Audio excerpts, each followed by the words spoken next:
ओंकारजन्य श्रीवाणीं गणेशाक्षरशोभिनीं चतुर्वेदमयीं वन्दे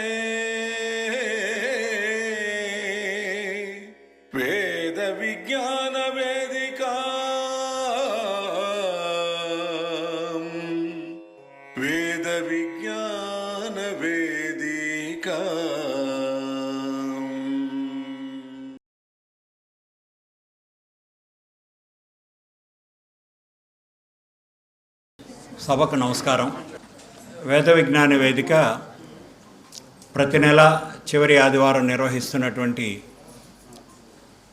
తరతరాల తెలుగు కవిత ధారావాహిక ఉపన్యాస కార్యక్రమం 152వ ప్రసంగానికి అందరికీ స్వాగతం, శుభస్వాగతం. ఈరోజు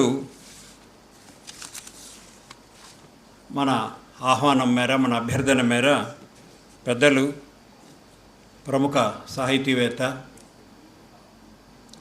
వరంగల్ నుంచి శ్రీ గన్నమరాజు గిరిజా మనోహర్ బాబు గారు విచ్చేశారు. వారు తెనాలి రామకృష్ణుని కవితా వైభవం అనే అంశంపై ప్రసంగం చేయనున్నారు. వేదిక వద్దకు వచ్చే ఆసీనులు కావాల్సిందిగా సగౌరవంగా మనందరి కరతాళ ధ్వనుల మధ్య వారిని ఆహ్వానిస్తున్నారు.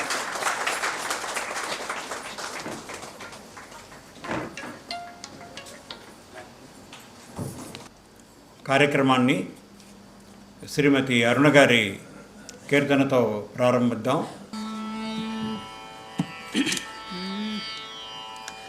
హరిహ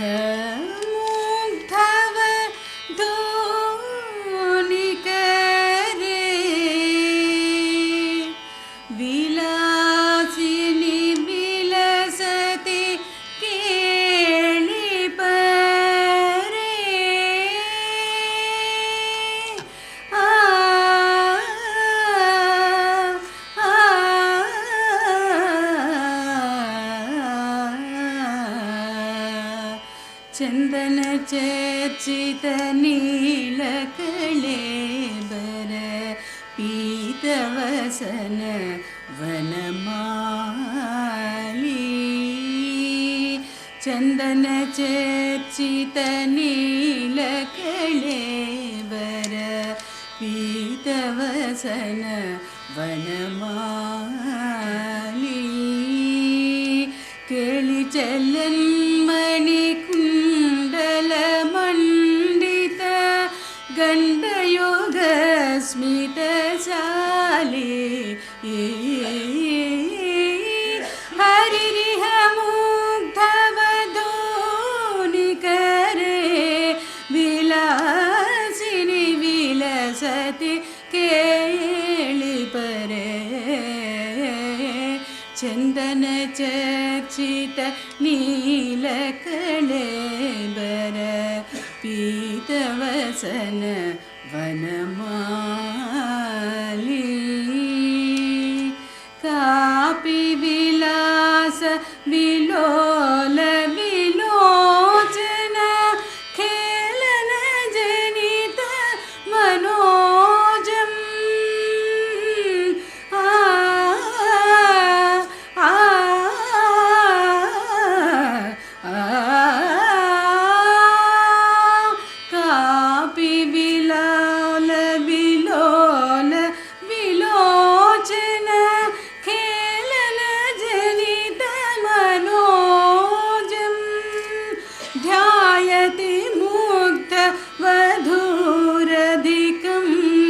మధుసూదనవదన సరోజం ధ్యాయతి ముగ్ధ వధూరధికం.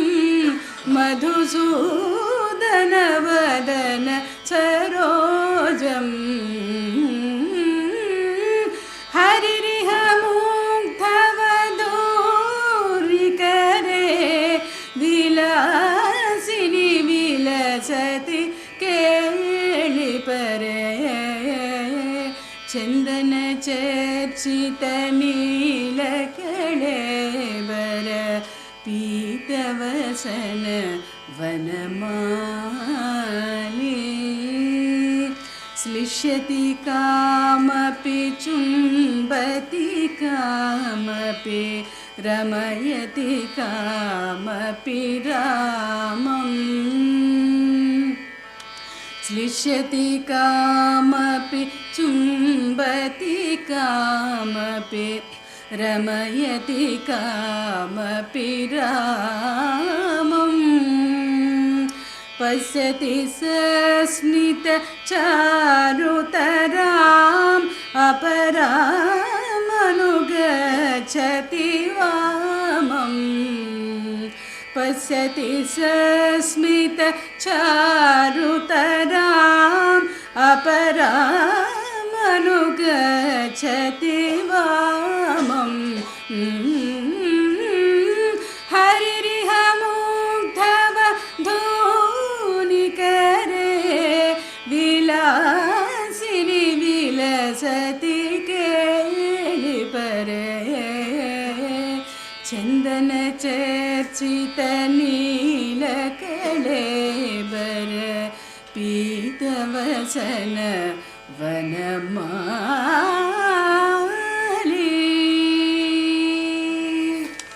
శ్రీమతి అరుణా శ్రీనాథ్ గారికి ధన్యవాదాలు. గణంరాజు గిరిజా మనోహర్ బాబు గారు వారి గురించిన వివరాలన్నీ చెప్తాను. వరంగల్ నుంచి విచ్చేశారు. సహృదయ పేరు ఎంత బాగుందో చూడండి. సహృదయ అనేటువంటి ఒక సంస్థకి చాలా కాలంగా సెక్రటరీగా ఉండి తర్వాత కొన్నేళ్లుగా అధ్యక్షులుగా వారి కార్యక్రమాలన్నీ కూడా నిర్వహిస్తున్నారు. అవన్నీ చెప్తాను. మా వేద విజ్ఞాన వేదిక గురించి కూడా మీకు కొంత తెలియజేస్తాను. పెద్దలు, పితృ సమానులు, నాకు 3 దశాబ్దాలకు పైగా సన్మిత్రులు ఆయన వెలది సత్యనారాయణ మాస్టర్ గారు చాలా పుస్తకాలు రాశారు. అందులో 1-2 మన సభలోనే, మన వేదికలోనే మనం ఆవిష్కరించున్నాం. 3 పుస్తకాల, ఇది 4వదా? సో ఇప్పుడు ఈ రోజున ఎద పలికిన మది భావనలు వృత్త పద్యమాలిక, ఇది 2 భాగాలుగా వారు ఎప్పుడో రాసుకున్న దాన్ని ఇప్పుడు వారికి సమయం కుదిరి పబ్లిష్ చేశారు. దాన్ని ఈరోజు మనం ఇక్కడ ఆవిష్కరించుకుందాం.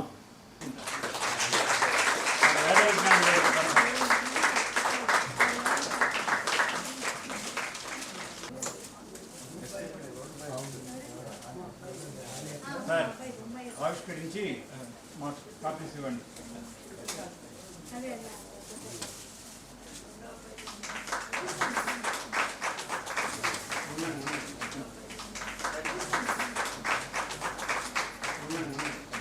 వారిని గురించినటువంటి పరిచయ వాక్యాలు మీ ముందుంచుతాను. వారి పరిచయ భాగ్యం మనకు కలిగజేసింది ఇందాక మీ అందరికీ చెప్పినట్టుగా శ్రీమతి శ్రీదేవి గారు. గన్నమరాజు గిరిజా మనోహర్ బాబు గారు అసోసియేట్ ప్రొఫెసర్గా రిటైర్ అయినారు. కళాశాలలో అధ్యాపకత్వం 33 సంవత్సరాలు చేశారు. 2 తెలుగు రాష్ట్రాల్లోని పలు పట్టణాలలో దాదాపుగా 800కు పైగా సాహిత్య, సాంస్కృతిక, సామాజిక విషయాలపై ఎన్నో అద్భుతమైన ప్రసంగాలు చేస్తున్నారు. ఎన్నో డిగ్రీ కాలేజీల్లో, యూనివర్సిటీస్లో 80కి పైగా పేపర్ ప్రజెంటేషన్స్ చేస్తున్నారు. పరిశోధన పత్రాల సమర్పణ. ఆకాశవాణిలో వరంగల్లు, విజయవాడ, హైదరాబాదు, కర్నూలు ఇలా ఈ ఆల్ ఇండియా రేడియో స్టేషన్స్ నుంచి పలు ప్రసంగాలు, వ్యాఖ్యానాలు, కవిత్వ పఠనాలు, ఇంటర్వ్యూలు ఇవన్నీ చేస్తున్నారు. దూరదర్శను, శ్రీ వెంకటేశ్వర భక్తి ఛానల్, TV9, HMTV ఇలాంటి ప్రముఖ ఛానల్స్ అన్నింటిలో కూడా వారు చాలా వాటిల్లో ఈ సాహితీ చర్చల్లో, కవితా గోష్ఠుల్లో వీటిలన్నింటిలో పాల్గొన్నారు. ప్రత్యక్ష వ్యాఖ్యానాలు, కవి సమ్మేళనాలు, ఇతర సాహిత్య కార్యక్రమాలలో 1996లో ప్రారంభమైనటువంటి సహృదయ అనేటువంటి ఒక సాహిత్య సాంస్కృతిక సంస్థకు వరంగల్లో వ్యవస్థాపక కార్యదర్శిగా 23 సంవత్సరాల పాటు వారి కృషి చేసి తర్వాత ఇప్పుడు నాలుగైదేళ్లుగానా సార్ 4-5 ఏళ్ళుగా అధ్యక్షులుగా బాధ్యతలు నిర్వహిస్తున్నారు. వీరి సంపాదకత్వంలో వచ్చినటువంటి పుస్తకాలు, వీటి పేర్లు చూడండి. ఇవన్నీ మనం పరాయి రాష్ట్రంలో ఉన్నాం కదా, మనకు భవిష్యత్తులో ఉపయోగపడతాయి, కాపీ కొట్టుకొని మనం వాడుకోవచ్చు. రసహృదయ, సహృదయ దశాబ్ది సంచిక, విశేష సంచిక, విశ్వారణి, తర్వాత శతక సాహిత్యం, సామాజిక నైతిక విలువలు, కథకు శతమానం, 100 ఏళ్ల కథా పరిణామం, వివిధ ప్రాంతాల కథా సాహిత్యంపై ప్రముఖులు రచించిన వ్యాస సమాహారం, తర్వాత తెలుగు కథ వెలుగులు, యువజన విజ్ఞానం అంటే సురవరం ప్రతాప్ రెడ్డి గారి అట, శతపత్రము, కీర్తిశేషులు గడియారం రామకృష్ణ శర్మ గారి స్వీయ చరిత్ర, ఓరుగల్లు కళా వైభవం, తెలంగాణ రాష్ట్ర పర్యాటక శాఖ వారు ప్రచురించిన బృహత్ సంచిక, ఇలా చాలా ఉన్నాయి. సత్యనారాయణ మాస్టర్ గారితో చెప్పినట్టుగా వారు తర్వాత కాఫీ తాగేటప్పుడు మీరందరూ వారితో కూర్చొని అడిగి తెలుసుకోండి. ఇక అంటే ఒకసారి చదువుతాను, కొన్ని మనకు తెలుసుకోవాలి. హైందవ ధర్మవీరులు, రసహృదయ 2, అదేదో బాహుబలి 1-2 లాగా అన్నమాట. భారతీయ చింతన, సాహిత్య సుధ, అక్షరధార, అక్షరధుని, అక్షరార్చన. సార్ అప్పుడప్పుడు మీకు ఫోన్ చేసి మీ మార్గదర్శకత్వం తీసుకుంటుంటాం పేర్లు పెట్టడానికి ఎలా చేయాలి అన్నది. తర్వాత నమస్తే తెలంగాణ దినపత్రికలో చాలా కాలం పాటు వారి వ్యాసాలు కాలమ్స్ వచ్చాయి. మూసి సాహిత్య మాసపత్రికలో కూడా ప్రతి నెల పద్య మనోహరం శీర్షికతో తెలుగు పద్య పరిచయం, ఇవన్నీ అన్నమాట. వారు అందుకున్న పురస్కారాలు: తెలుగు విశ్వవిద్యాలయం వారి కీర్తి పురస్కారం, దేవరకొండ బాలగంగాధర తిలక్ సాహితీ పురస్కారం తణుకు వారిది, వరంగల్ జిల్లా కలెక్టర్ గారిచే కాళోజీ పురస్కారం, వరంగల్ జిల్లా సాంస్కృతిక మండలి పక్షాన తెలుగు భాషా దినోత్సవం సందర్భంగా గిడుగు పురస్కారం. అలాగే ఎంతోమంది రాష్ట్ర మంత్రివర్యులు, మేయర్లు, మిగతా రాజకీయ నాయకులు వారందరూ కూడా ఎన్నో సత్కారాలు చేస్తున్నారు. కిన్నెర సాహితీ సంస్థ హైదరాబాద్ వారి సత్కారం, దేవులపల్లి రామానుజరావు స్మారక పురస్కారం తెలంగాణ సరస్వతి పరిషత్ వారిది, సిపి బ్రౌన్ సాహిత్య పురస్కారం లావణ్య సాంస్కృతిక సంస్థ వారు అందజేసింది. ఇవన్నీ అన్నమాట. భారతి, స్రవంతి, ఆంధ్రప్రభ, ఆంధ్రభూమి, ఆంధ్రజ్యోతి, మూసి, తెలుగు, పునాస, సప్తగిరి, త్రిలంగ, ఇలా ఎన్నో పత్రికల్లో వారి వ్యాసాలు ఎన్నో దశాబ్దాలుగా వస్తూనే ఉన్నాయి. ఇవన్నీ రాసిన తర్వాత చివర ఇచ్చారు. వీరు ఒరిజినల్గా జోగులాంబ గద్వాల జిల్లా, ప్రస్తుతం అంతకుముందు కర్నూలు జిల్లా అండి, అది మహబూబ్నగర్ జిల్లా, అలంపురం అమ్మవారి ఊరు, అలంపురంలో వారి జన్మస్థలం. 1951లో పుట్టారు, అలా కనిపించడం లేదు వారు. తల్లిదండ్రులు పూజ్యులు రామేశ్వరరావు గారు, శకుంతలమ్మ గారు. వరంగల్లో స్థిరపడ్డారు. సార్ మీ వంటి పెద్దలు ఈ కాగితాన్ని మేము జాగ్రత్తగా దాచిపెట్టుకుంటాం. వీరందరూ వచ్చారు మా సభలో మాట్లాడారని మేము చెప్పుకోవడం కోసంగా. మీరు రావడం మాకెంతో సంతోషం. మాకున్నటువంటి పరిమితుల దృష్ట్యా, మాకున్న చాదస్తం దృష్ట్యా సమయపాలన ఎక్కువ పాటిస్తుంటాం కనుక 60 నిమిషాల పాటు మీరు ప్రసంగించండి. వీలైతే 55 నిమిషాలకు క్లోజ్ చేయండి. తెనాలి రామకృష్ణుని కవితా వైభవంపై వారు మాట్లాడతారు. దానికి ముందుగా వారిని మనం సత్కారం చేసుకుందాం. వారికి శాలువతో సత్కరించి మన తెలుగు సంప్రదాయం ప్రకారంగా నూతన వస్త్రాలు బహుకరించి మనందరి తరఫున జ్ఞాపిక బహుకరించి చేద్దాం. వారిని పరిచయం చేసిన రమేష్ గారు, శ్రీదేవి గారిని ఈ సన్మాన కార్యక్రమంలో మాతో కలిసి పాల్పంచుకోవాల్సిందిగా కోరుతున్నాను.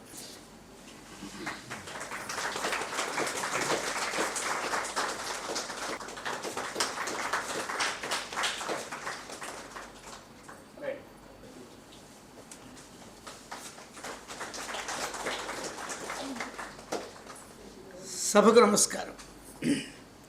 శుక్లాంబరధరం విష్ణుం శశివర్ణం చతుర్భుజం ప్రసన్నవదనం ధ్యాయేత్ సర్వవిఘ్నోపశాంతయే.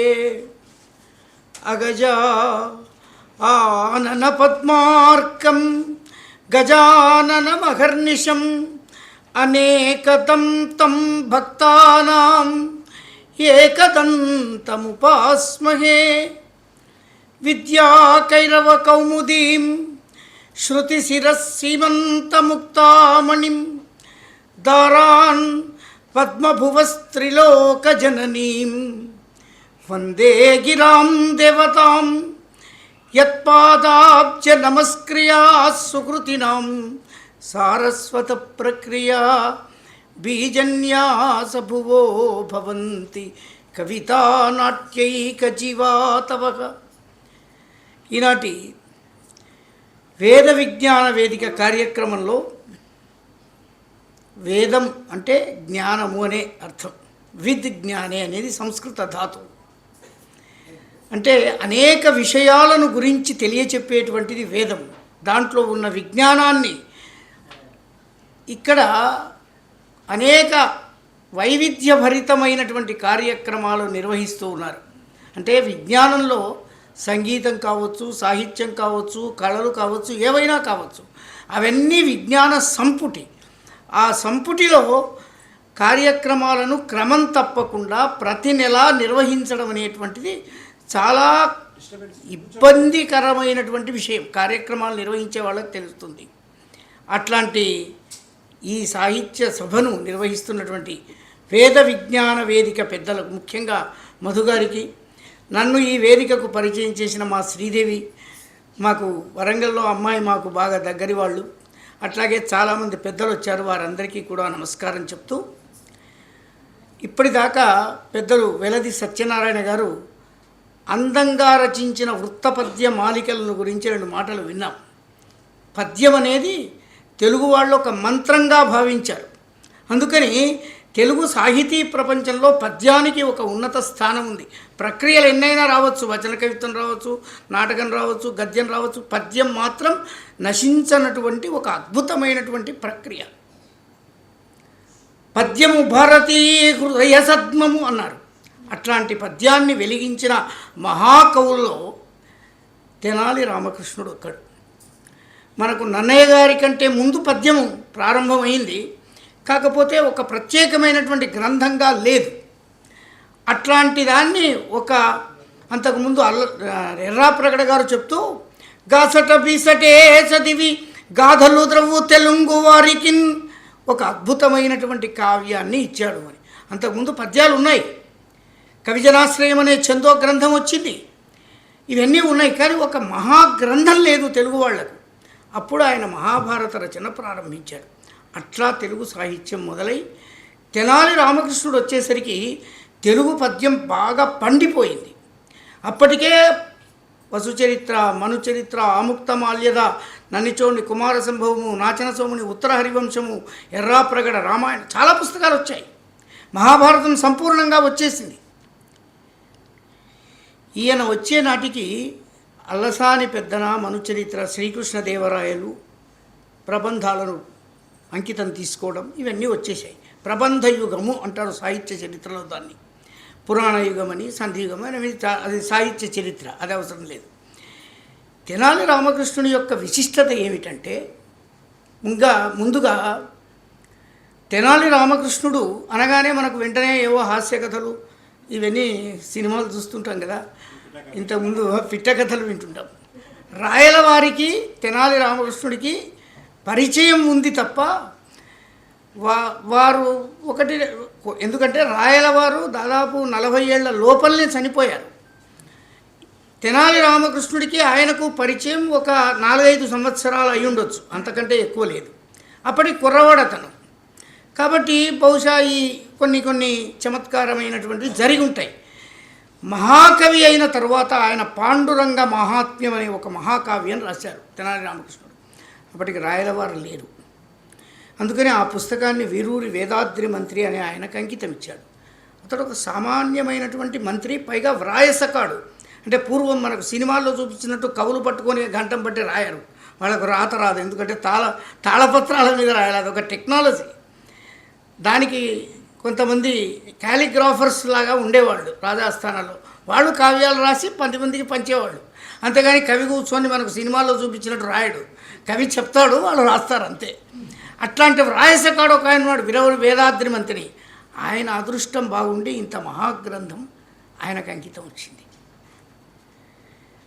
ఈ తెనాలి రామకృష్ణుని గురించి 4 మాటలు మనకు ఈ గంట లోపల, అది గంటలో అయ్యే సబ్జెక్టు కాదు, కానీ దాంట్లో సంబంధించినటువంటి విషయాలను, కొన్ని ముఖ్యమైనటువంటి విషయాలను గురించి తెలుసుకునే ప్రయత్నం చేద్దాం. శ్రీరమ్యంబగు పాండురంగ విజయశ్రీ భవ్య కావ్యక్రియో తార ప్రస్ఫుట నూత్న భావరచనాతంత్రజ్ఞుడు ఉత్తుంగ విద్యారమ్య ప్రతిమాన హాస్యరసతత్వ ప్రభవోపేతుడు ధీరుండవు కవి రామకృష్ణు కృతిను దీపింతు నెల్లప్పుడు. మలకపల్లి పెదశేషగిరిరాయ కవి అని ఆయన తెనాలి రామకృష్ణ కవి చరిత్ర రాస్తూ మొట్టమొదలు ఈ పద్యం రాశారు. ఆయనను గురించి తెలుసుకోవాలంటే ఆయన రచించినటువంటి గ్రంథాలను అధ్యయనం చేసినప్పుడు మనకు లభించేవి 3: ఉద్భటారాధ్య చరిత్రము, పాండురంగ మహాత్మ్యము, ఘటికాచల మహాత్మ్యము. ఈ 3 దొరుకుతున్నాయి. ఆయన హరిలీలా విలాసమని, కందర్పకేతు విలాసమని రాశారని చరిత్రకారులు చెప్తారు, కానీ అవి అందుబాటులో లేవు. అయితే ఇక్కడ ఘటికాచల మహాత్మ్యము, ఘటికాచలం అంటే మన తమిళనాడులో ఉండేటువంటి షోలింగర్ అనేది ఒక పుణ్యక్షేత్రం, నరసింహస్వామి క్షేత్రం. చోళలింగపురము దాని పేరు, అది షోలింగర్ అయిందనుకోండి. అది దాన్ని పూర్వం ఘటికాచలం అనేవారు. శ్రీవైష్ణవ సంప్రదాయంలో 108 దివ్య దేశాలను ఉంటాయి. ఆ దివ్య దేశాల్లో ఇది కూడా ఒకటి. ఆ చరిత్ర రాశారు. అయితే అది పాండురంగ మహాత్మ్యం తర్వాత రాశారని. ఉద్భటారాధ్య చరిత్రము దీనికంటే ముందు రాశాడు ఆయన. అది ఎప్పుడు రాశాడు అంటే మనకు 2 పేర్లు వినబడుతుంటాయి. ఒకటి తెనాలి రామలింగడు, ఒకటి తెనాలి రామకృష్ణుడు. ఏమిటి ఇద్దరు ఒకటేనా కాదా, దీని మీద చాలా చర్చలు జరిగాయి. అయితే ఆయన మొట్టమొదలు రామలింగడు, అంటే శైవ సంప్రదాయాన్ని పాటించేటువంటి వ్యక్తి. తెనాలి దగ్గర గార్లపాడు అనే ఊరు వాళ్ళది. ఆ గార్లపాడు దగ్గర అప్పటికి ఆయన ఉద్భటారాధ్య చరిత్రము అని, అది శైవ సంబంధమైనటువంటి కథ, దాన్ని రచించాడు ఆయన మొట్టమొదలు.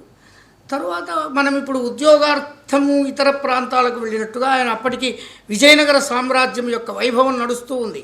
మహాకవులందరూ ఇక్కడ వస్తున్నారు కాబట్టి ఆయన ఇక్కడికి వచ్చాడు. ఇక్కడికి వచ్చి అప్పుడు బహుశా రాయల వారితో పరిచయం ఉండుంటుంది. మొట్టమొదటి రాయల ఆస్థానంలో ప్రవేశించాలన్నప్పుడు అంత సులభం కాదు రాజాస్థానాల్లో ప్రవేశించడం. సరే, ఆయన ఏవో కథలు ఉన్నాయి, అవన్నీ వేరే విషయం. కానీ రాయలవారు సాహిత్య ప్రియుడు. ఎందుకు చెబుతున్నానంటే ఆయన కేవలం కవులను పోషించిన వాడు మాత్రమే కాదు, ఆయన స్వయంగా కవి. ఆయన ఆముక్తమాల్యద వంటి మహాగ్రంథం రాశాడు. ఆముక్తమాల్యద అంటే అందరికీ కొరుకుడు పడదు, అది అంత సులభమైన కావ్యం కాదు కూడా. ఆయన శ్రీవైష్ణవ సంప్రదాయం యొక్క మూలాలు తెలిసినటువంటి చక్రవర్తి. ఒకవైపు యుద్ధాలు అవన్నీ నడుస్తున్నాయి, రాజనీతి అవన్నీ వేరు విషయాలు. కానీ సాహిత్య రంగంలో 2 ఉన్నాయి ఆయన దగ్గర గుణాలు. ఒకటి, తాను శ్రీవైష్ణవ సంప్రదాయాన్ని పాటించిన, శైవ సంప్రదాయాన్ని పాటించినటువంటి దూర్జటి వంటి వాడిని కూడా ఆయన తన ఆస్థానంలో పెట్టుకున్నాడు. పైగా దూర్జటి సామాన్యుడు కాదు, అది రాచరిక వ్యవస్థ. ఇప్పటిలాగా మన ఇష్టం వచ్చినట్టు ప్రజాస్వామ్య వ్యవస్థలో పాలకులను తిడుతుంటాం, అప్పుడు రాజును తిట్టడానికి వీల్లేదు. కానీ ఆయన రాజుల మత్తులు వారి సేవ నరక ప్రాయంబు అన్నాడు. అనగలిగిన దూర్జటిని కూడా ఆయన ఆస్థానంలో పెట్టుకున్నాడు. అంటే రాయలవారి యొక్క విశాలమైనటువంటి దృక్పథం ఎట్లాంటిదో మనకు అర్థమవుతుంది. అట్లాంటి రాయలవారిని మెప్పించే ప్రయత్నంలో ఈయన అనేక చమత్కారాలు చేసి ఉండొచ్చు. ఎందుకంటే కొన్ని పద్యాలు మనకు చాటువుల్లో వినబడుతుంటాయి. ఆయన ఆస్థానానికి ఎవరో ఒక కవి వచ్చి నేను గంటకు 100 పద్యాలు రాస్తానన్నాడు. రాయమన్నాడు. రాస్తే విజయపత్రం ఇచ్చి పంపిస్తామని.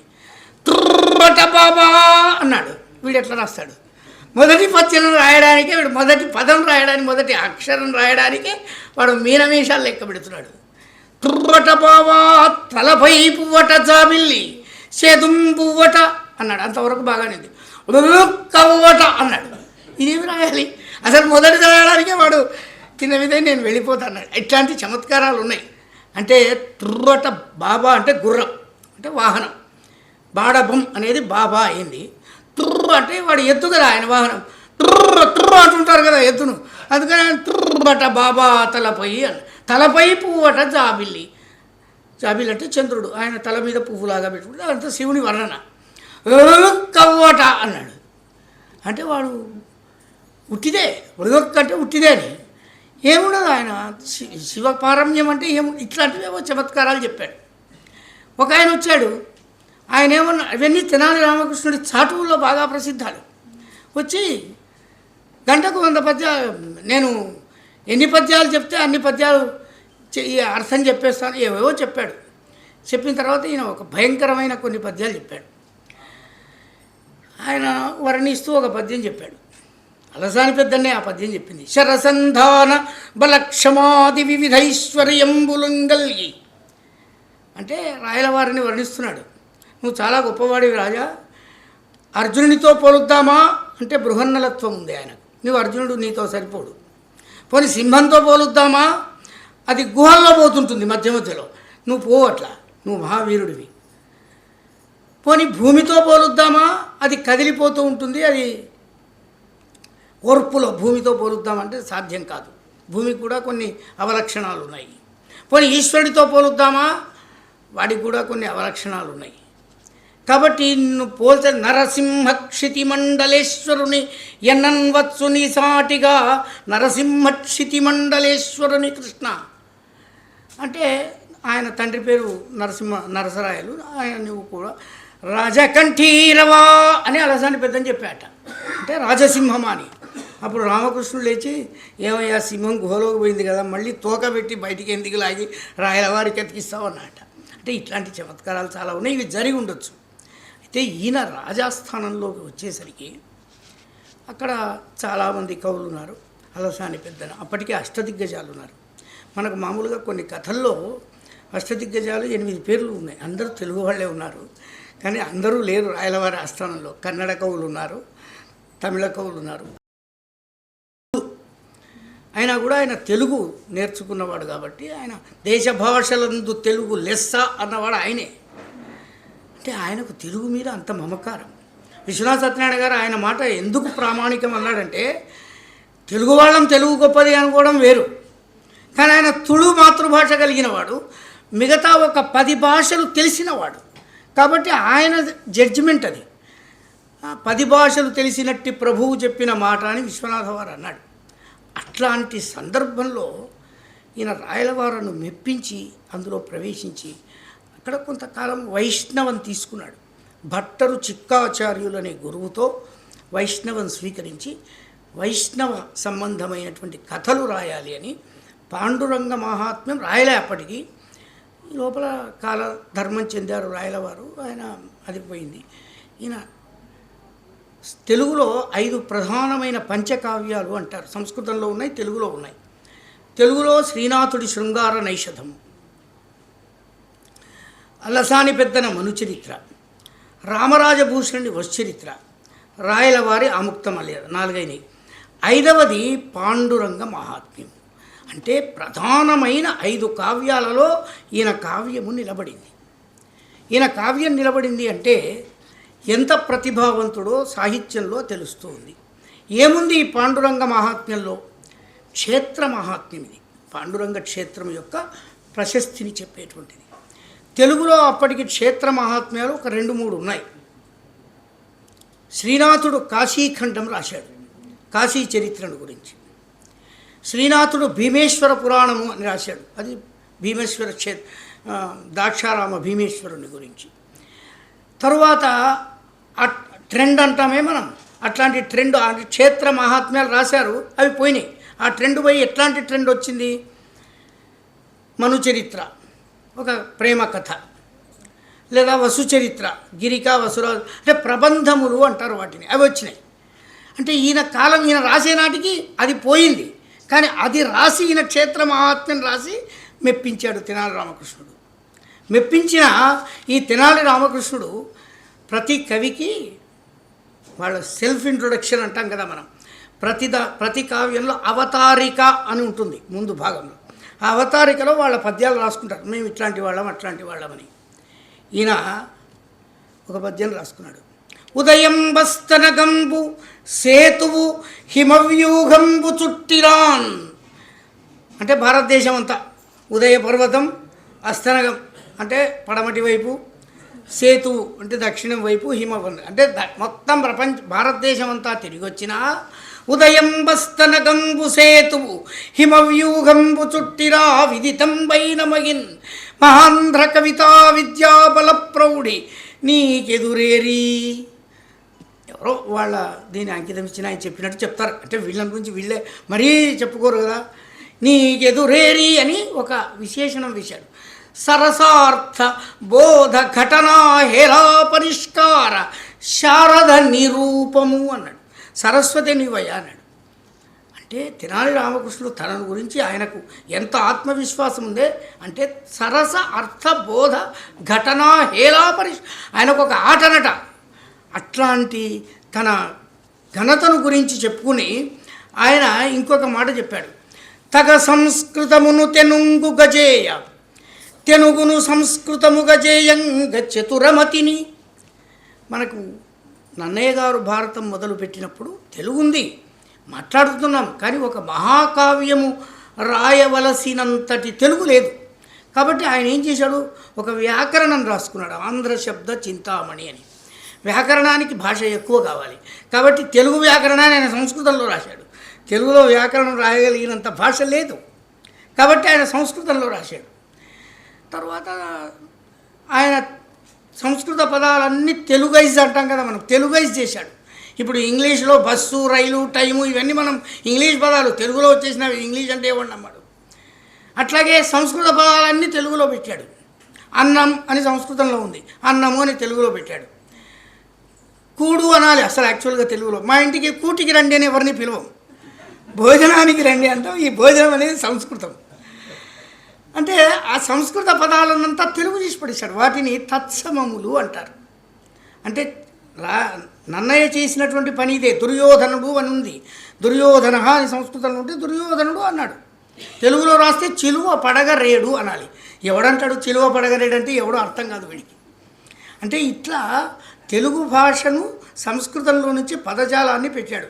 ఆయన పద్యంలో ఒక 75 పదాలు, ఒక 100 పదాలు ఉంటే 75 పదాలు సంస్కృతం నుంచి తెలుగు చేసినవే.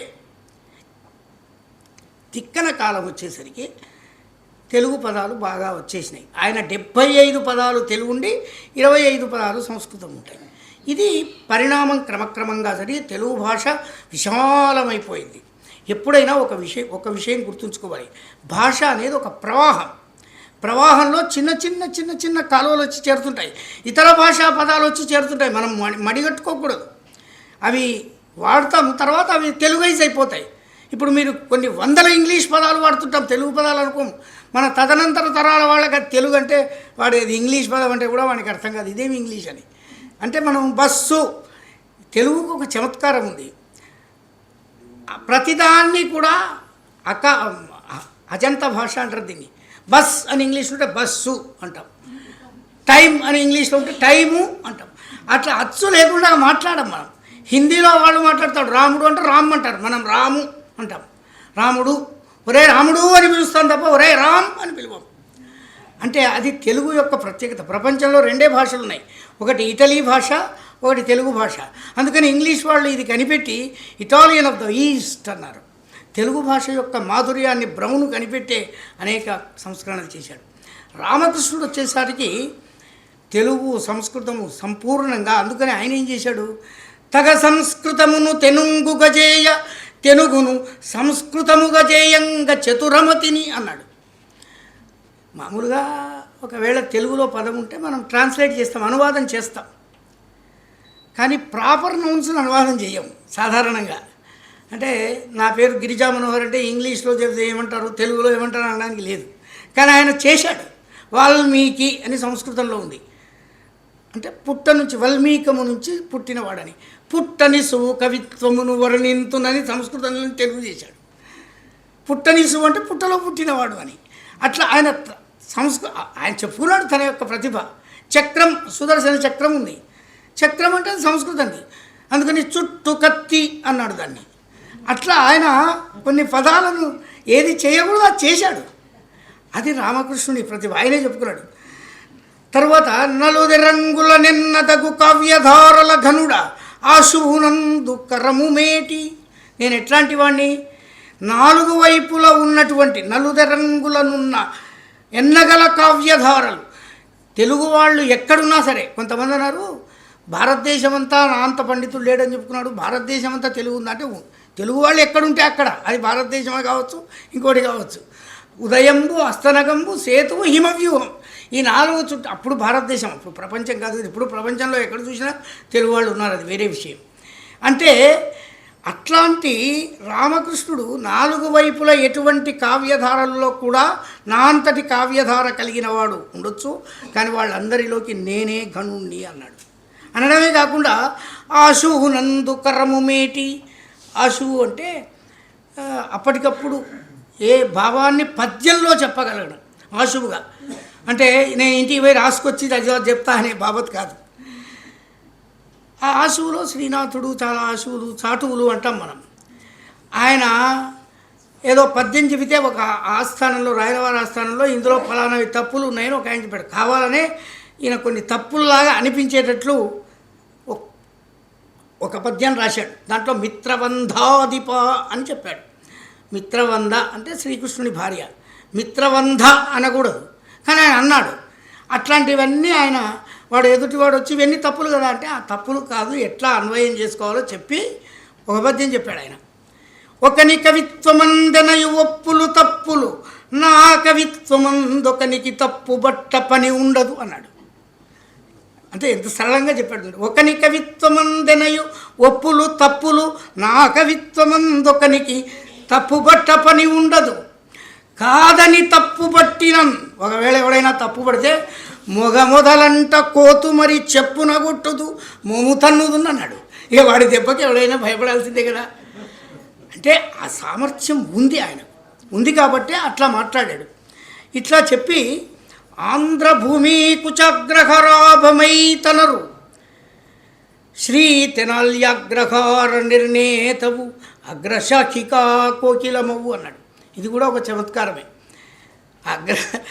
మనం మామూలుగా బ్రాహ్మణుల్లో ప్రథమ శాఖలు అని ఉంటారు. అదొక బ్రాహ్మణుల్లో తెలగాణ్యులు, ఇట్లా వేలనాటి వాళ్ళు ఏవో పేర్లు ఉన్నాయి. ప్రథమ శాఖలను ఆయన ఏం చేశాడు, అగ్రశాఖికా కోకిలం. ప్రథమ శాఖ అంటే అగ్రశాఖ, అగ్రశాఖ కోకిలమవు అని.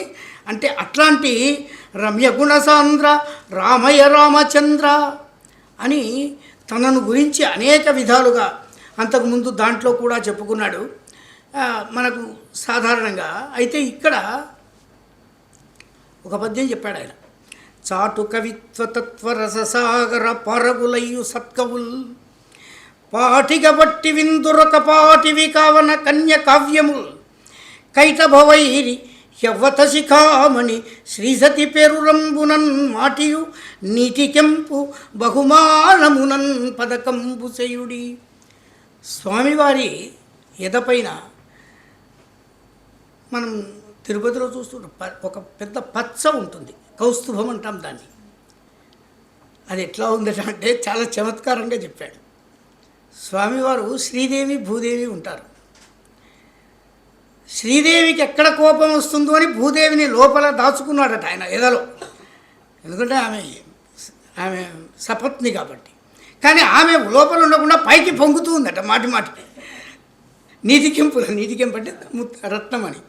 అంటే ఎక్కడ పోయినా ఆయన తన చమత్కారాలు అట్లా చెప్పగలిగినవాడు. నేను అందుకని చాటు కవిత్వ తత్వ రససాగర పారగులయు సత్కవులను, అట్లాంటి సత్కవులలో నేను కూడా ఒక మహాకవిగా నిలబడుతున్నాను అని తన యొక్క గొప్పతనాన్ని, అంటే ఇది తన గొప్పతనాన్ని ఉంటేనే చెప్పాలి, లేకుంటే చెబితే అది ప్రతిభ ఉండి కూడా చెప్పలేకపోవడం ఒక తప్పు.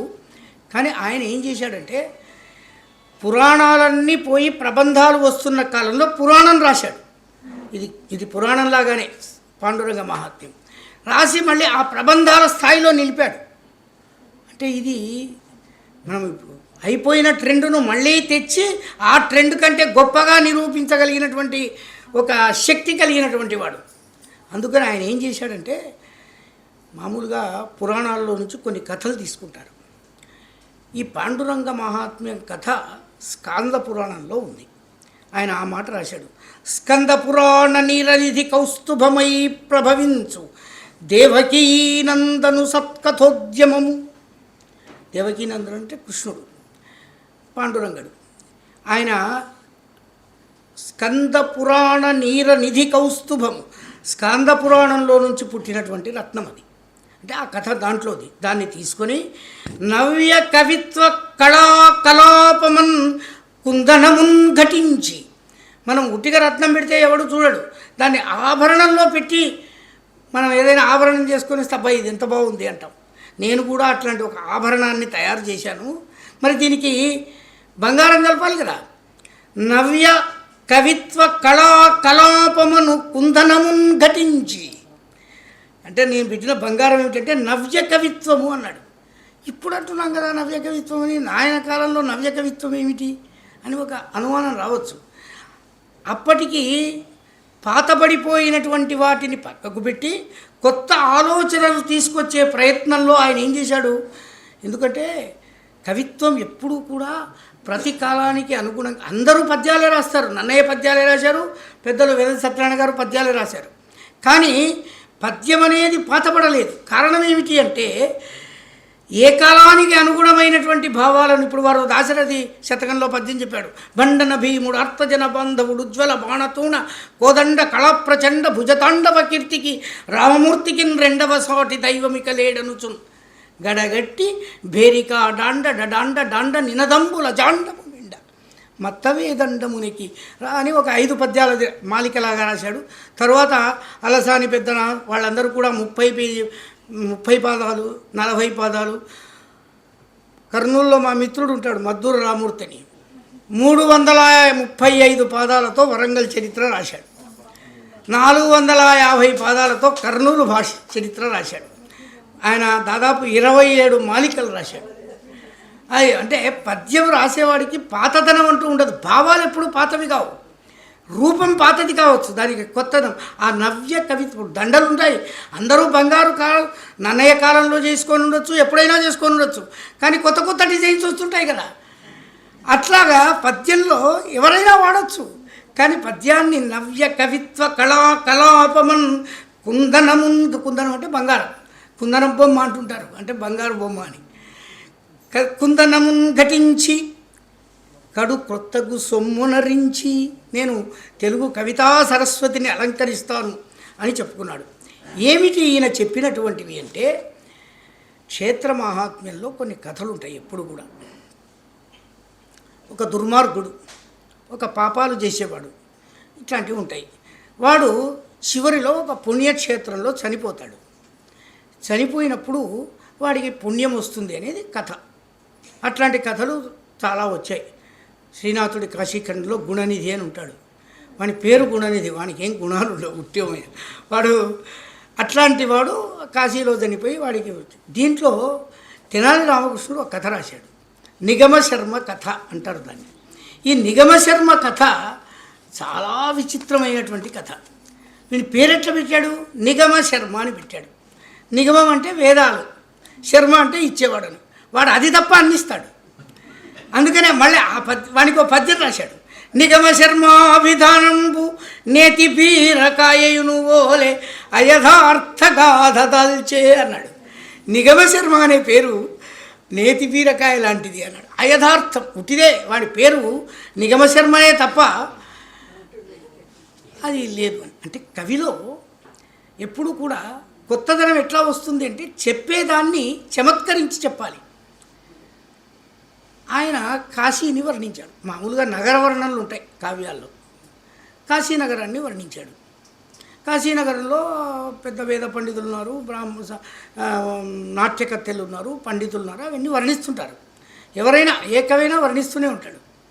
ఈయన ఏం చేశాడు, అక్కడ రథాలు ఉన్నాయి, అక్కడ ఏం లేదు, ఆ రథాలకు పైన కేతనం కడతారు, జెండా అంటాం మనం. దానికి చిన్న చిరుమువ్వలు కడతారు. గాలికి అది రెపరెపలాడుతుంటే శబ్దం వస్తుంటుంది. ఆ శబ్దాన్ని ఈయన ఎంత ఊహ చేశాడంటే, అంటే కవిత్వికి వర్ణనా నిపుణ కవి అన్నారు అలంకార శాస్త్రవేత్తలు.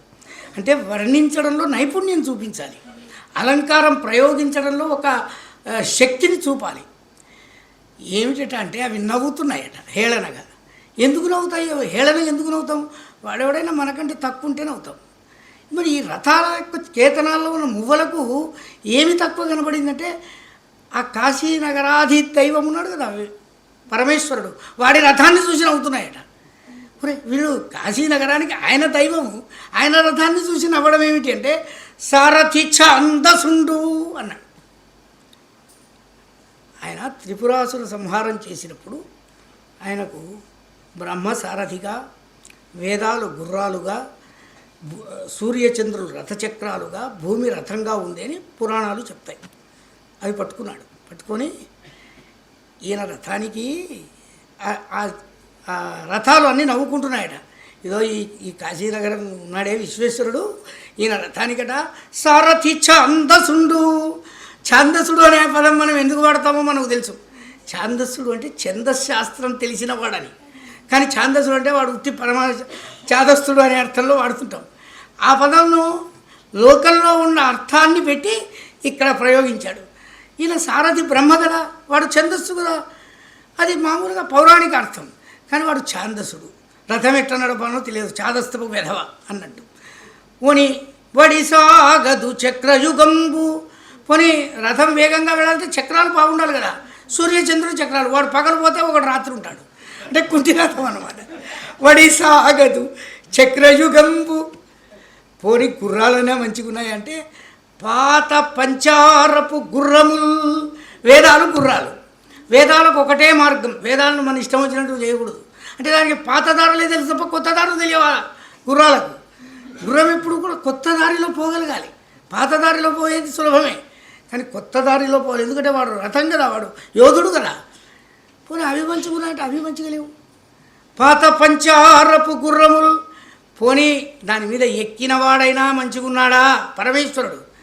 రథియు శౌర్యమునందరమానిసి, వాడు సగమే మగవాడు, అర్ధనారీశ్వరుడు కదా, మరి వాడైనా మంచిగున్నాడా. రథియు శౌర్యమునందరమానిసి, ఇవన్నీ పోనీవయ్యా, రథమైనా బాగుంటుందంటే ఆత్మవిస్తారము ఖండ ఖండములు, భూమి కదా రథం, ఖండాలు, ఆ ఖండము ఈ ఖండము ఈ ఖండము, ఈ భూమి ఖండాలుంటే ఆ రథమేం పోతుంది, ముక్కలైపోతుంది. తానట మాసరియంచు తత్పురిన్ తేరులు నవ్వు శంకరుని తేరిని, ఆ ఊళ్ళో ఉన్న మంచి రథం అంటే రథాలు చాలా బాగున్నాయని చెప్పడం అంతే. దాన్ని చమత్కరించి తన ఊహావైభవాన్ని కలిపి చెప్పడం అనేది మామూలు విషయం కాదని. అట్లాంటి ప్రతిభను చూపించే ప్రయత్నం చేసినవాడు. తానట మాసరియంచు తత్పురిన్ తేరులు నవ్వు శంకరుని తేరిని, ఎట్లా నవ్వుతున్నాయట, కేతన కింకిణీ ధ్వనిన్, కేతనానికి కట్టిన మువ్వల శబ్దంతో నవ్వుతున్నాయట. ఇది గొప్ప ఉత్ప్రేక్ష అన్నమాట. ఇంత గొప్ప ఉత్ప్రేక్ష అలంకారాన్ని ప్రయోగించడం అనేది అది సామాన్యమైనటువంటి ప్రతిభ కాదు. అట్లాంటి అనేక పద్యాలు ఈ కాశీనగర వర్ణంలో ఉన్నాయి. మామూలుగా విజయనగర సామ్రాజ్యానికి దగ్గరుండే నది తుంగభద్ర నది. తుంగభద్ర యొక్క గమనము కృష్ణానది వరకే. కృష్ణానదిలో కలిసిపోయిన తర్వాత అది సముద్రానికి పోదు. ఇక్కడ ఒక గొప్పదనం రాశాడు. తుంగభద్ర నది గంగా సముద్రంలో కలుస్తుంది, యమున సముద్రంలో కలుస్తుంది. ఆయన తుంగభద్ర గొప్పదని వర్ణించాలి కదా. కాబట్టి ఏం చేశాడు, ఈ సముద్రుడు ఉన్నాడే అంటే మామూలుగా మనము సముద్రుణ్ణి భర్తగా, నదులను భార్యలుగా కవులు భావిస్తూ ఉంటారు. ఈ సముద్రుడట వాడికి తుంగభద్ర భార్యగా లేదు కాబట్టి గంగను, యమునను వాళ్ళందరినీ భార్యలుగా స్వీకరించాడు. కానీ గంగా సంగమమిచ్చగించునే, గంగతో వాడు భార్యగా ఉన్నాడు. కానీ ఒకవేళ తుంగభద్రతో కలిసి ఉండుంటే గంగా సంగమమిచ్చగించునే, గంగ అంటే వాడికి ఇష్టం ఉండేదా. మతిన్ కావేరి దేవేరిగా అంగీకారము నర్చునే, కావేరి కలుస్తుంది. ఒకవేళ తుంగభద్ర కలిసి ఉంటే కావేరిని భార్యగా వాడు స్వీకరిస్తాడా? మదిన్ కావేరి దేవేరిగా అంగీకారమునర్చునే యమునతో ఆనందమున్ పొందునే. యమునా నది వల్ల వానికి ఆనందం కలుగుతుందా? ఎందుకంటే రంగతుంగతరంగహస్తములతో రత్నాకరేంద్రుండు నీ అంగం వంటి సుఖించనేని గుణభద్రా తుంగభద్రా నది అన్నాడు.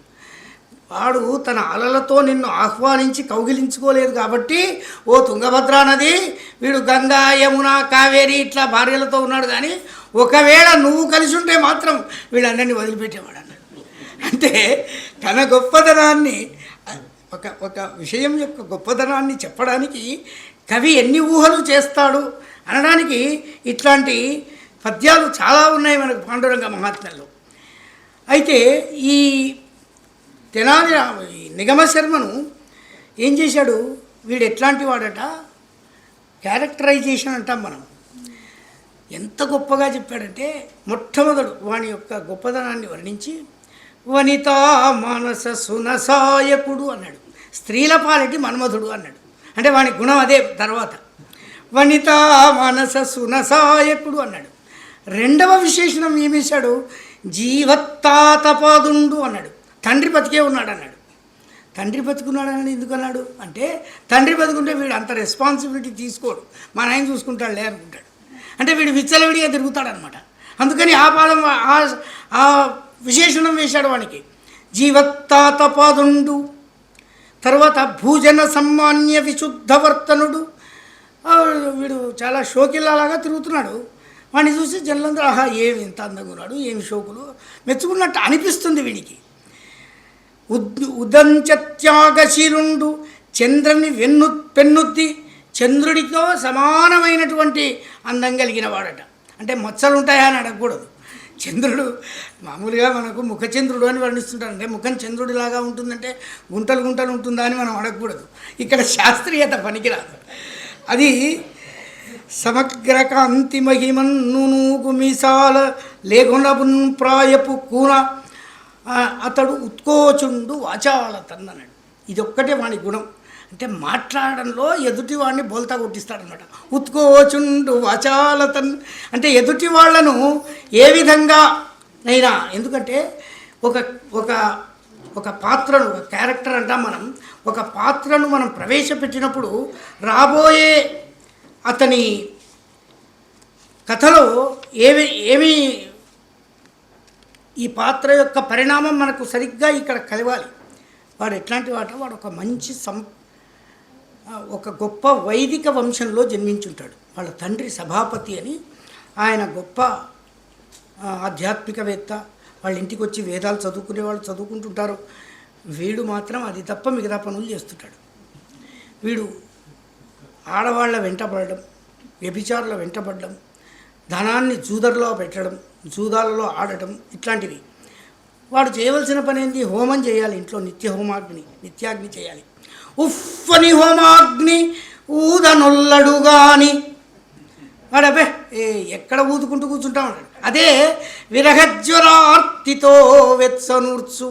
వాడికి ఎవరైనా వాడికి ఇష్టమైనటువంటి వేశ్యా సంగమం జరగకపోతే విరహంతో వేగిపోయి అబ్బో అబ్బో ఉఫ్ ఉఫ్ అంటాడట. కానీ హోమాగ్ని ఊదురా అంటే ఊదడట. ఉఫ్ఫని హోమాగ్ని ఊదనొల్లడుగా అని విరహజ్వరార్తితో వెత్సనూర్చు. సంధ్యకు ప్రార్థనాంజలి ఘటింపడుగా అని. వీళ్ళ తండ్రి నిత్య వైదికాచార సంపన్నుడు. ఉదయం మధ్యాహ్నం సాయంత్రం సంధ్య చేయాలి. సంధ్యాదేవికి నమస్కరించునంటే అబ్బే నేనేంటి నమస్కరించేదంటాడు. మరి వీడి నమస్కారం ఎవరికి చేస్తాడట, ఎరుగు ఈర్ష్యా కషాయితల కర్తి. ఎవరైనా ఒక వేశ్య దగ్గరికి వెళ్ళినప్పుడు ఇంకో వేశ్య దగ్గరికి వీడు పోయిచాడని తెలిస్తే ఆమె అలుగుతుంది. ఆమె కాళ్ళైనా పట్టుకొని నమస్కారం చేస్తాడట వీడు. కానీ సంధ్యకు ప్రార్థనాంజలి ఘటింపడుగా అని ఎర్రగును ఈర్ష్యా కషాయితలకు. ఈర్ష్య చేత కషాయితలు అంటే కోపంతో కూడిన ఎర్రబడ్డ కండ్లు కలిగిన వాళ్ళు. అట్లాంటి ఈర్ష్యా కషాయితలకు వీడు. కంబు భృత్పాదోదకంబు గ్రోలడుగా అని. శంఖంలో పోసాంరా పవిత్రమైన తీర్థము కంబు భృత్ పాదోదకం పరమేశ్వరుడి పరమశివుడి యొక్క లేదా పరమాత్ముడి యొక్క మామూలుగా తీర్థం తీసుకునేటప్పుడు పాదోదకం పావనం అంటాం. అట్లాంటి పాదోదకం శంఖంలో పోసి ఇచ్చావురా తాగమంటే తాగడట. అబ్బే కంబు హృత్పాదోదకంబు క్రోలడుగా అని వీడు ఏం చేస్తాడట, యవతాధర సీధు అని చొక్కు ఈ వేశ్యల యొక్క అధరామృతాన్ని పానం చేయడానికి పోతాడు వీడు. అంటే వీడికి పుణ్యకార్యాలు ఏవీ ఇష్టం లేదు. పుణ్యచిహ్నంబుల పఘనంబులు ఘటింప, పుణ్యచిహ్నాలు నువ్వు బ్రాహ్మడివి బొట్టు పెట్టుకో అబ్బే పుణ్యచిహ్నంబులు అనే వీడు ముట్టుకోడు అసలు. అవి పెట్టుకోవడానికి ఇష్టపడ్డవాడు ఏం చేస్తాడట, సిగ్గుపడుగా అని అవి పెట్టుకోవాలంటే సిగ్గుపడతాడు. అబ్బా ఈ బొట్టు పెట్టుకొని ఇవన్నీ పెట్టుకొని నేను బజార్లోకి ఏం పోతానని. కానీ కర్రన కసి కర్రల సితజాతను నక్షతాంకముల వీడు వేశ్యాలోలుడు కనుక ఆ వేశ్యా స్త్రీలు ముఖం మీద ఘాట్లు పెట్టినా ఏవి పెట్టినా వాటిని పెట్టుకొని తిరుగుతాడట వీడు. దానికి సిగ్గుపడ్డు వీడు. ఏదైనా పుణ్య చిహ్నాలను ధరించమంటే నారజము మీరి ఆ దుర్విహారహారి అట్లాంటి వెధవ వీడు ఈ నిగమచర. అందుకని నిగమశర్మాభిధానంబు నేతి బిరకాయను ఓలే అయథార్థగాధల్ప ఇదంతా వీడు చేసాక ఏమైంది, వాళ్ళ ఇంటికి వచ్చే పేద పండితులు వాళ్ళు రావడం మానేశారు. తండ్రి వృద్ధుడైపోయాడు, భూములు ఈములన్నీ ఎవడో ఆక్రమించాడు. అక్కడ మొత్తం ఇల్లంతా కూడా ఒక భయానకమైనటువంటి వాతావరణంలోకి వచ్చేసింది. ఇంటిని కాపాడవలసినటువంటి పెద్దవాడు తండ్రి వృద్ధుడైపోయాడు, వీడు చేయాలి కదా, వీడు ఏమీ చేయడు. వేద పండితులను సన్మానించాడు, లేదా ఇంటికి వచ్చి ఎవరైనా చదువుకునే వాళ్ళకు ఇంటికి వచ్చి అప్పుడు చదువుకునేవాళ్ళు పండితుల దగ్గర వాళ్లకు ఏవి ఏర్పాట్లు చేయడు. తర్వాత వ్యవసాయం ఇవన్నీ ఏం చూడు, ఉన్న డబ్బు తీసుకోవడం జూదాల్లో పెట్టడం. ఇట్లా వాడు అలవాటు పడి ఇంటికి రావడం మానేశాడు. వాడికి వివాహమైంది, భార్య వైపు కన్నెత్తి కూడా చూడడం లేదు. ఈ విషయము అతి సమీపంలో ఉన్నటువంటి వాళ్ళ అక్కగారికి తెలిసింది. ఆమె కదిలిపోయింది. పుట్టింటి యొక్క ఒక దురవస్థ ఆమెకు హృదయాన్ని కదిలించింది. ఏ విధంగానైనా ఈ కుటుంబాన్ని నేను సవరించాలని భర్తను పిల్లలను తీసుకుని ఆ ఇంటికి వచ్చింది. వచ్చి మెల్లగా అన్ని ఏర్పాట్లు చేసి మాసిన చదువులు అక్కడ పోయిన వాళ్ళందరినీ మళ్ళీ పిలిపించి వాళ్ళను కొంత చేసింది. వీళ్ళు లేడు. కానీ ఆమె ఇన్ని చేసినా ఆమెకు బాధ ఏమంటే మరదలు ఉంది. ఆమె పాపం ఆమె ఒక విషాదమైనటువంటి జీవితంలో ఉంది. వాడు భర్త పట్టించుకోడు. ఆమెను చూసినప్పుడంతా ఈమెకు బాధ కలుగుతుంది. ఒకరోజు అకస్మాత్తుగా వీడు తెల్లవారుజామున వచ్చాడు. ఎందుకంటే వీడికి తిండి దొరకలేదు ఆ రోజు. చుక్క తెగి పడినవడవునా అన్నాడు. అంటే నక్షత్రం తెగిపడ్డట్టుగా వీడు పడ్డాడు. ఏమన్నా ఉంటే ఇంట్లో తినిపోదామని. అక్క ఉంది అక్కడ. రాగానే వీడిని చూసింది. వీడిని మొదలు దగ్గరికి తీసుకుందాం అనుకుంది. కానీ వీడు చాలా అసహ్యకరంగా ఉన్నాడు. కాబట్టి ఏం చేసింది, మేనల్లుని ముందు వాడు పారిపోకుండా, అక్కను చూసి పారిపోతాడు కదా, పారిపోకుండా మేనల్లుని వాడి చేతికి ఇచ్చింది. ఇచ్చిన తర్వాత వెంటనే భార్యను పిలిచింది. వాడి మరదలను పిలిచి వాడికి కాళ్ళు కడిగించి వాడికి స్నానానికి ఏర్పాటు చేసి అన్ని చేసేసింది. ఇక వాడు ఎటు కదలడానికి వీల్లేదు. నువ్వు తొందరగా భోంచేయి, బావగారు ఉన్నారు, మీరిద్దరు కలిసి భోజనం చేయండి అన్నాడు. ఎందుకంటే వాడికి కావాల్సింది ముందు ఆహారం. కూర్చోబెట్టి మెల్లగా తలగడిగించి ధౌత పరిధానము గట్టి ఇక అవన్నీ చేసి ఇక వాడిని కూర్చొని ప్రారంభించిన వేదపాఠములకు ప్రత్యూగమునంచునో ఎరా తమ్ముడా. ఏమిరా, ఏమైనా వేద పాఠాలు మొదలుపెట్టి బయట చదువుకుంటున్నావా? నీ వేద పాఠాలకు ఏమైనా అడ్డం వస్తుందని అక్కను కూడా చూడడానికి వాడిని తిట్టట్లే, జాగ్రత్తగా చెప్తుంది. తిడితే మళ్ళీపోతాడు కదా వాడు. అందుకని ప్రారంభించిన వేదపాఠములకు ప్రత్యూగం అంటే అడ్డంకి. ఎరా తమ్ముడా అన్నది. నన్ను చూడజనుదే వెన్నాళ్లనోయుండి.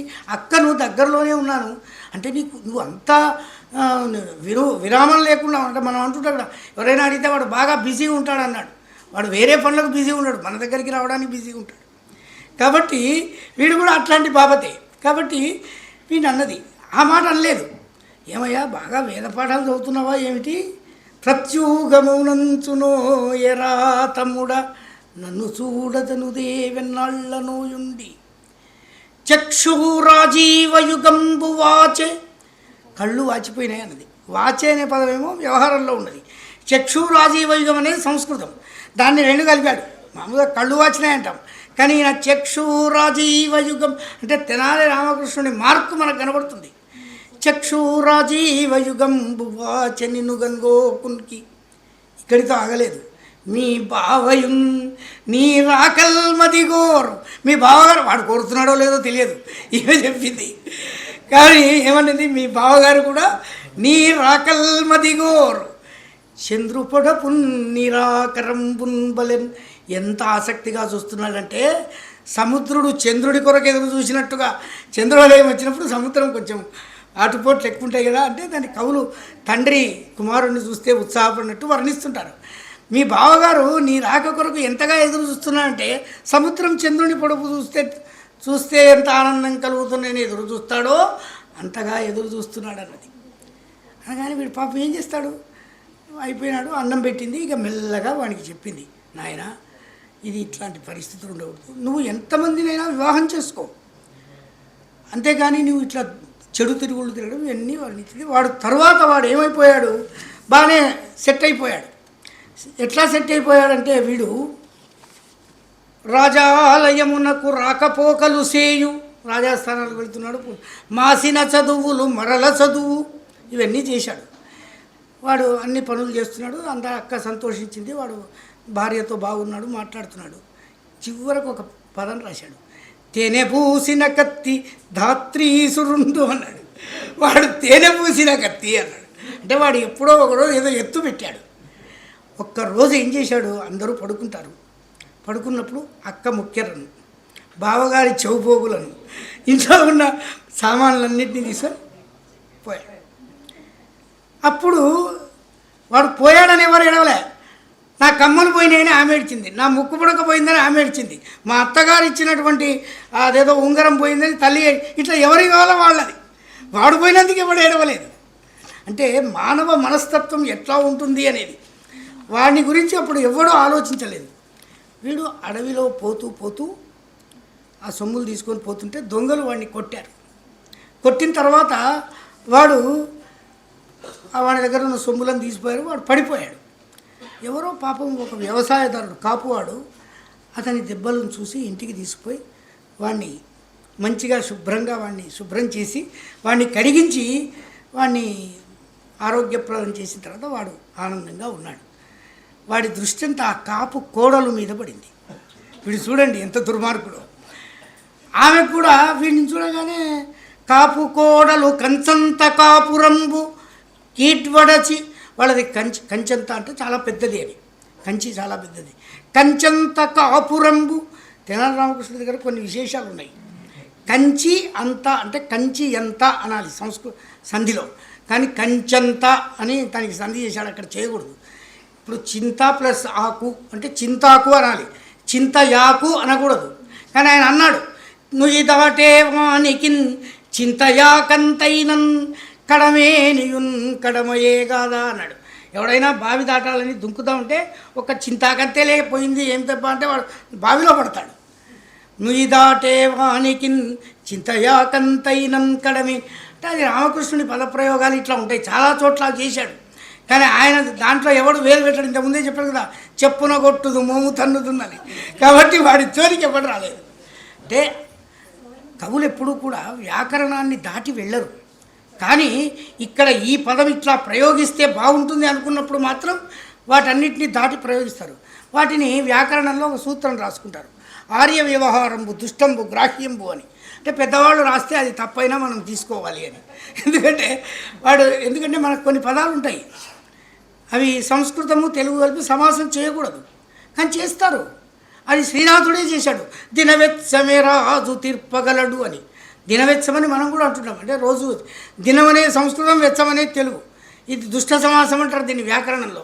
కానీ కవులు వాడతారు, మహాకవులు వాడినప్పుడు దాన్ని మనం అది సూత్రం. వ్యాకరణం ఎప్పుడు కూడా ఇట్లా రాయని చెప్పకూడదు, వీళ్ళు ఇట్లా రాశారు ఇది ఇట్లా ఉంది అని చెప్పాలి తప్ప ఇట్లా రాయని వ్యాకరణం ఎప్పుడు శాసించదు. కవులు కూడా వ్యాకరణాన్ని దాటి వెళ్ళరు, కానీ ఇక్కడ వెళ్ళాలి అనుకున్నప్పుడు మాత్రం కావాలని వెళ్ళరు. ఎప్పుడు కూడా వెళ్ళాలనుకున్నప్పుడు మాత్రం వెళతారు. ఆ వెళ్ళినప్పుడు ఆ ప్రయోగాన్ని వ్యాకరణ శాస్త్రవేత్తలు ఒక సూత్రం రాసి కింద పెట్టేసుకుంటారు. వాడు తప్పు చేసినా అది కరెక్ట్ అన్నారు. పెద్దవాళ్ళు చేస్తే తప్పును కరెక్ట్ అంటాం కదా మనం, అట్లా. అయితే ఇక్కడ వీడేం చేశాడు, ఆ కాపు కోడలు ఎత్తుకొని వెళ్ళిపోతాడు. వెళ్ళిపోయిన తర్వాత వీడు అడవిలో జీవిస్తూ ఉంటాడు. అకస్మాత్తుగా ఆమె చనిపోతుంది. చనిపోయిన తర్వాత ఏం చేయాలో తోచక వీడు తిరుగుతూ అడవిలోనే ఇంటికి రాడు. అక్కడ చాలా గొప్ప గొప్ప పద్యాలు రాశాడు. కఠిన కంఠీర వక్షతన కక్షర జరత్కరి శార్కరిల తలము, ఇట్లాంటి పద్యాలు రాశాడు. అవి అడవి ఎంత చిక్కగా ఉంటుందో అంత చిక్కటి పద్యాలు రాశాడు. అంత సులభంగా రాదు. అంటే రామకృష్ణుడు సులభమైన పద్యాలు రాస్తాడు. ఎందుకంటే శ్రీనాథుడు అట్లాంటి పద్యాలు రాశాడు. మళ్ళీ శ్రీనాథుడి శైలిలో పద్యాలు రాయగలిగింది ఆయన. కాలకంఠ కఠోర కంఠ కుంకారంబు చెవులు సోకని నాటి చిత్తభవుడు కుపిత రాఘవ ఘన క్రూర నారాసంబు, ఇట్లాంటి పద్యాలు రాశాడు, సీస పద్యాలు. ఈయన కూడా కఠిన కంఠీర వక్షతన కక్షత జరత్కరి శిరశుక్తి శార్కరిల తలము. అంటే ఏ స్థాయిలో ఏ కవులు ఎట్లా రాశారో అంతకంటే గొప్పగా రాయగలిగినటువంటి ప్రతిభ. అయితే ఎక్కడ పడితే అక్కడ రాయరు. ఇది అడవిని వర్ణించినప్పుడు అడవిలో ఉన్నటువంటి ఆ చిక్కటి దట్టమైనటువంటి తనం ఉంది కదా, ఆ తనం ఈ పద్యాల్లో చూపించే ప్రయత్నం చేసిన ఈయన అక్కడ ఉత్తాల ఫణిభుక్కర్ ఉత్తాల ఇట్లా రాస్తూ పోయాడు. పోయిన తర్వాత అక్కడ రూపాజీవ అంటే రూపం మాత్రమే పెట్టుకునే ఒక ఆటవిక స్త్రీ ఉంది. ఆమెతో వివాహం చేసుకుని అక్కడ కాపురం చేస్తాడు.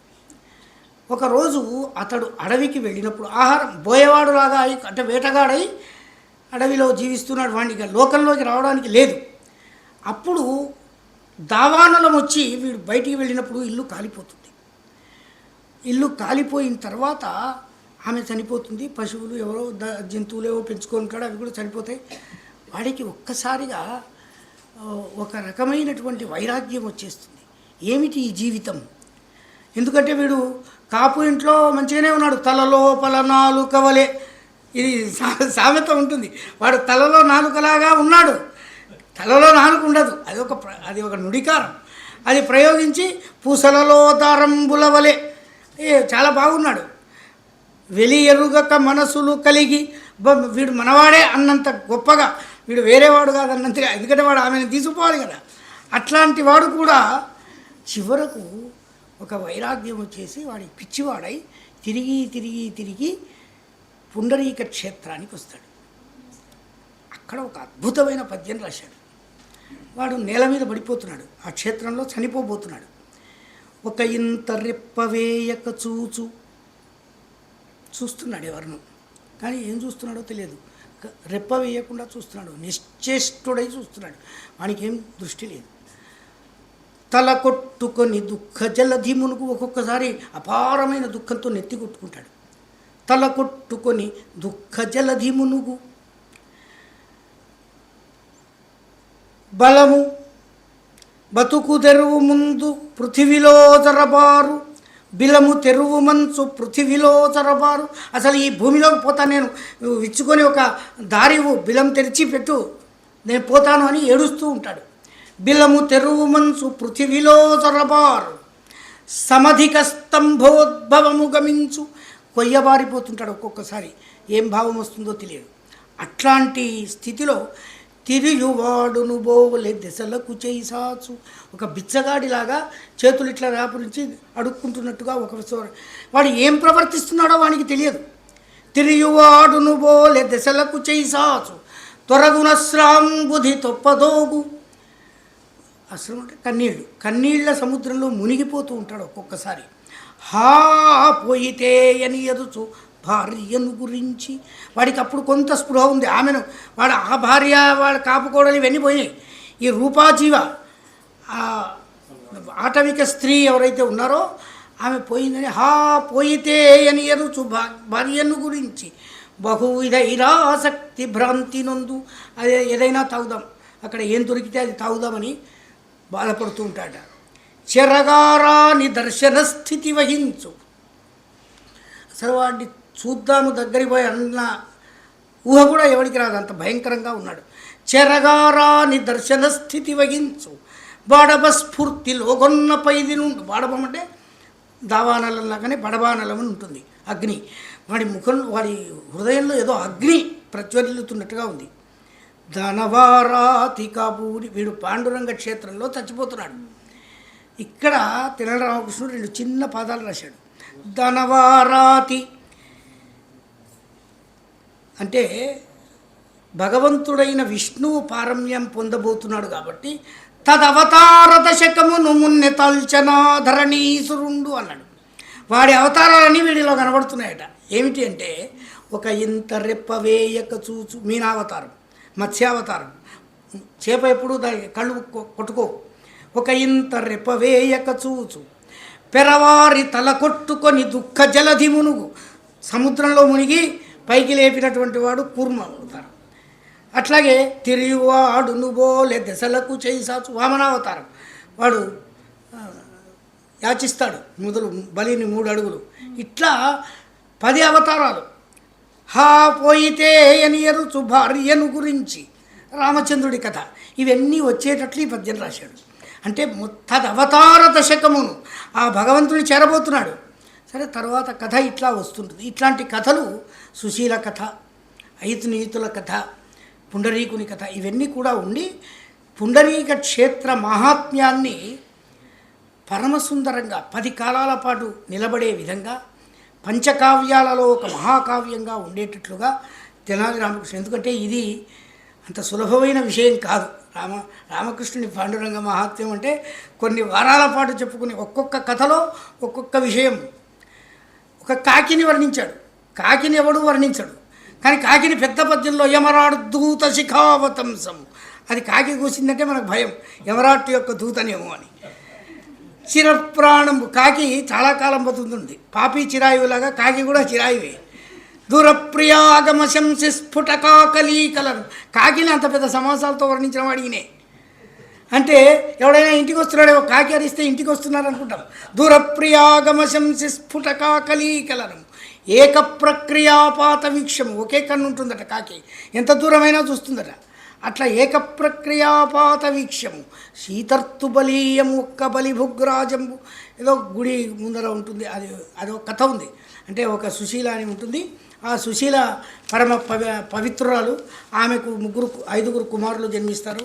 ఈ 5 ఒకరు కప్ప, ఒకరు కాకి, ఇట్లా అవి పాండురంగ క్షేత్రంలో చేసినటువంటి, పాండురంగ క్షేత్రంలో ఉంటాయి. ఆ పవిత్రత వల్ల అవి వచ్చే జన్మలో ఈమె కుమారులుగా పుడతారు. అది కథ.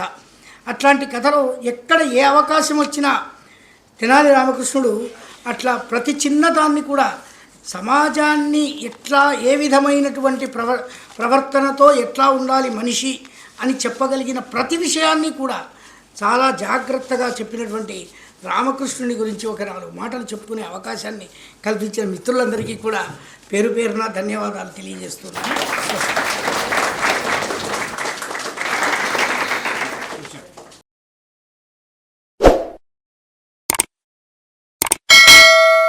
దయచేసి లైక్ చేయండి, షేర్ చేయండి మరియు సబ్స్క్రైబ్ చేయండి.